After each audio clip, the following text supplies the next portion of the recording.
Hello বন্ধুরা, welcome to my channel. তোমরা সবাই কেমন আছো? আশা করি তোমরা সবাই খুব ভালো আছো। তো যাই হোক, আজকে সূর্য মামা অনেক রোদ দিয়েছিল। রোদ দেওয়ার পরেও সাথে সাথে আমি কি করেছি, সমস্ত জামা কাপড় মেলে দিয়ে এসেছিলাম।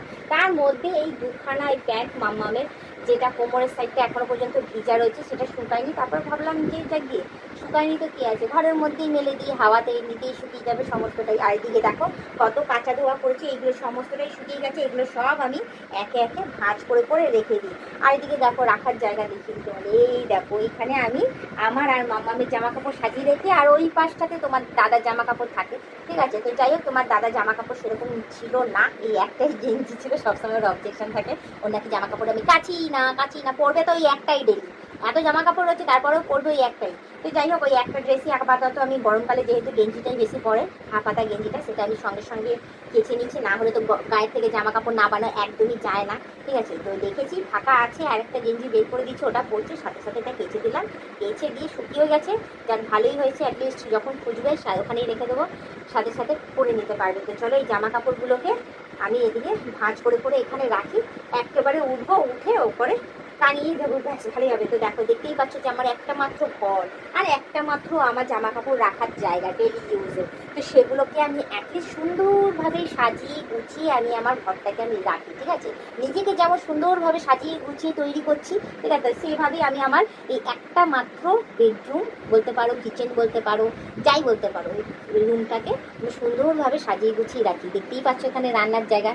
হ্যাঁ, এখানে রান্না করি, নিচে খাবার দাবার রাখি, আর এখানে বোতল রাখি। এখানে ঠাকুরটাও সুন্দরভাবে পেতে রেখেছি, ভগবানকেও কোনো রকমের কষ্টে আমি রাখিনি। আর এখানে মামামের জামা কাপড়, আর আমার এখানে সাজাগুজার জিনিস, এখানেও আছে কিছু সাজাগুজার জিনিস, আর মামামের কিছু জিনিস রয়েছে। আর মামামের ফটোও রেখে দিয়েছি। আর এখানে আলমারি রেখেছি।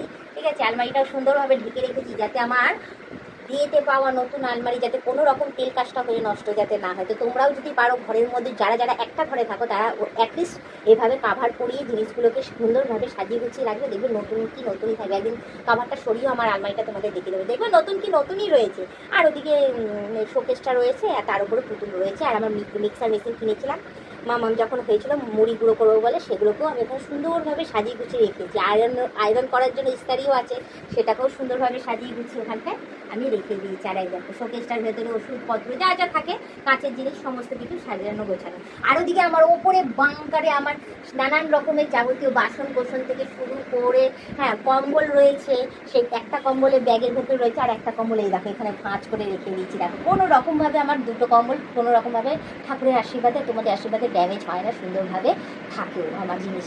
আর পুরো পরিষ্কার, যখনই নামাবে তখনই জিনিস পরিষ্কারই পাবে। তো যাই হোক, এই একটা ঘরকে আমি এভাবে পরিষ্কার করে সুন্দরভাবে সাজিয়ে গুছিয়ে, সেখানে নিজেকেও সাজিয়ে গুছিয়ে আর নিজের পরিবারকেও সুন্দরভাবে সাজিয়ে গুছিয়ে আমি রাখিও, এবং সুন্দরভাবে চলো। কোনো রকম কোনো তাদের স্কিন প্রবলেম নেই, তাদের কোনো রোগ ব্যাধিও নেই। তারা এভাবে সুন্দরভাবে একদম হেলদি খাবার খেয়ে খেয়ে হেলদি থাকে তারা। ঠিক আছে, তোমরা বলো না আমি এত কাজ কেন, এই পরিষ্কার করি কেন, ওই পরিষ্কার করি কেন, আমি দেখাই না, আমি দেখাই কাজের ভিডিওর জন্য কাজ করি। সরি, এইটা তোমরা অনেকে বলো কি না গো, আমি ভিডিওর জন্য কাজ করি না। অ্যাটলিস্ট আমার এটা রোজের কাজ থাকেই।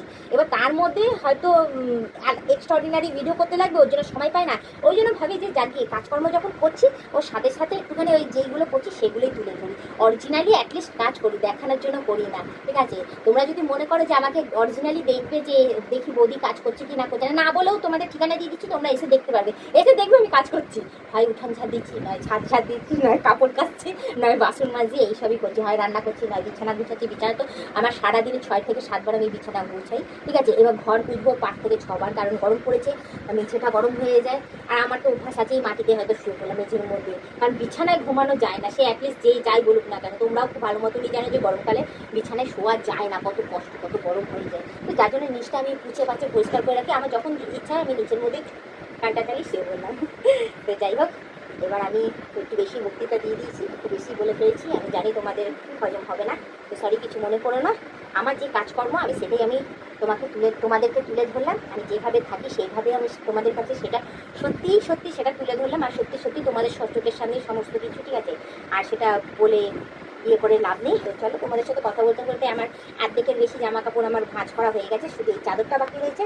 তো এই চাদরটা ভাঁজ করতে করতে আজকের ব্লগ ভিডিওটা আমি এখানেই শেষ করছি। আবার অন্যদিন অন্য কোনো সময় আমি ব্লগ ভিডিও নিয়ে হাজির হয়ে যাবো। আজকের মতো টাটা, বাই বাই। সুস্থ থেকে এভাবে আমাকে দেখতে দেখো, আমার পাশে থেকে, আর আমাকে প্রচুর পরিমাণে সাপোর্ট করে এগিয়ে নিয়ে যাবো।